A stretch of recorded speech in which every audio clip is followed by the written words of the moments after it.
মাগো ভাবনা কেন, আমরা তোমার শান্তি প্রিয় শান্ত ছেলে, তবু শত্রু এলে অস্ত্র হাতে ধরতে জানি। তোমার ভয় নেই মায়া, আমরা প্রতিবাদ করতে জানি।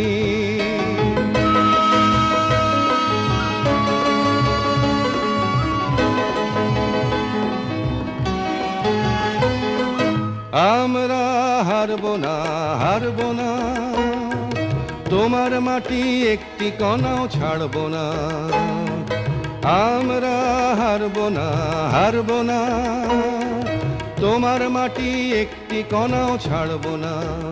আমরা পাঁজর দিয়ে দুর্গ ঘাঁটি গড়তে জানি। তোমার ভয় নেই মায়া, আমরা প্রতিবাদ করতে জানি।